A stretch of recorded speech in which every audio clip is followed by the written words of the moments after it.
Modern computer processors pack billions of microscopic transistors into a space roughly the size of a postage stamp. When you put those components under heavy load, that tiny square generates enough heat to cook itself to death in seconds if left unchecked. To prevent that, you need a dedicated cooling system. But if you look at how high-end PCs are marketed today, you will immediately feel the pressure to buy an expensive liquid cooler. The industry frames it as a mandatory requirement for a modern build. Giving into that hype without analyzing your actual hardware has a real cost. Choosing the wrong cooler means throwing away money, introducing unnecessary points of failure, or signing up for toxic maintenance chores you never wanted to do.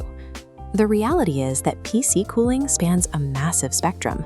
You can solve the heat problem with a $30 chunk of metal, or you can solve it with a $3,000 tank of mineral oil. This chart maps out exactly how to evaluate your options objectively. On the horizontal axis, we measure the physical effort and maintenance a system requires. On the vertical axis, we measure the actual thermal performance you get in return. Down in the bottom left, we find standard air cooling, requiring the absolute minimum effort. Move up towards the middle, and we find all-in-one liquid systems, which trade slightly more mechanical complexity for better heat capacity. Push into the top right, and you hit custom water loops, high maintenance for high performance. Go even further, straight off the edge of the graph, and you encounter extreme methods like immersion and thermoelectric cooling. Looking at the entire spectrum, it becomes clear that the best cooler is never simply the most expensive one on the shelf. The correct choice is strictly the one that aligns with your heat output and your personal tolerance for maintenance. This matrix shows a systematic comparison of the actual trade-offs, starting with air cooling as the baseline for reliability. Air cooling operates through pure physical force. You bolt a large aluminum or copper heatsink directly over the processor and use a fan to push the rising heat out. With zero liquid and one moving part, an air cooler requires practically zero maintenance, easily running for over 10 years. But that sheer mass creates physical limitations. Large tower coolers are heavy and often block access to your memory slots. Furthermore, air struggles to cool ultra-high-end chips under heavy loads. Moving to the second row, AIO liquid cooling serves as the mainstream solution to those physical limitations. These systems arrive completely sealed from the factory. A mechanical pump sits on the processor, constantly moving liquid through rubber tubes into a thin radiator mounted to the case wall, where fans cool the fluid down before it cycles back. Liquid absorbs and carries heat far more efficiently than air, allowing AIOs to easily tame high-end processors during long gaming sessions. By moving the large heatsink onto the case wall, they leave the center of the PC looking clean and uncluttered. However, that thermal efficiency requires mechanical sacrifices. By using a motorized pump, you introduce a moving part that will eventually fail. Over years of use, the sealed liquid slowly evaporates. These physical realities impose a hard cap. You can expect an AIO to last 5 to 7 years. Choosing an AIO means renting premium thermals for half a decade, while air cooling is a permanent investment. In the final row, we reach custom water loops, the peak of consumer cooling hardware. Unlike an AIO, you build it. You buy individual water blocks, pumps, reservoirs, separate radiators, and rigid tubing. You spend hundreds of dollars, math out the routes, and manually fit every single connection inside the chassis. The outcome is significant.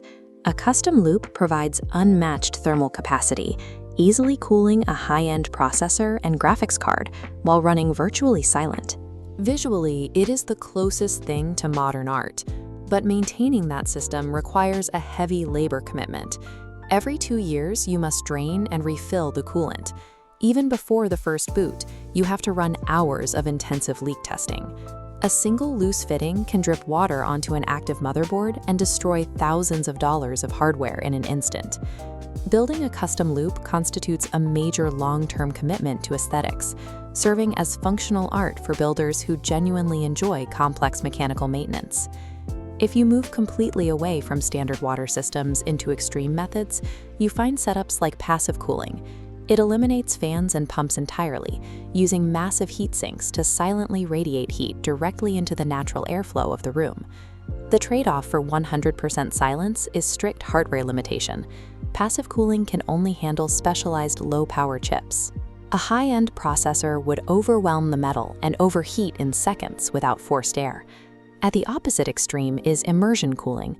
This involves taking the entire running computer and submerging it in a tank of non-conductive mineral oil. The fluid flawlessly pulls heat away from every single component at once.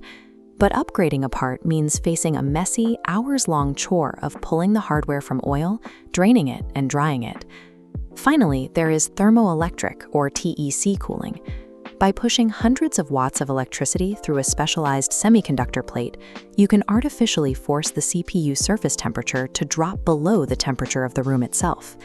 The immediate physical consequence of subambient temperatures is condensation. The cold plate pulls moisture directly from the air, threatening to form water droplets on the motherboard unless the entire socket is heavily packed with specialized insulating foam. These methods excel in server farms or laboratory environments, but for a home setup, they demonstrate that chasing maximum possible thermal performance eventually yields severely diminishing returns, heavily masked by logistical nightmares. This flowchart breaks down exactly how to navigate these options. Routing to the right cooler only requires answering a few questions about your hardware tier and your maintenance tolerance, starting with whether or not you are running a high-end, high-heat processor. If you are building with a standard budget or mid-range chip, we follow the no branch to the next question. Do you need absolute silence for an environment like a recording studio? If the answer is yes, you are a niche optimizer, and a specialized passive cooling chassis is the tool for the job. If you do not require complete silence, you are a pragmatist. A solid basic air cooler is exactly what you need. Now, returning to the top.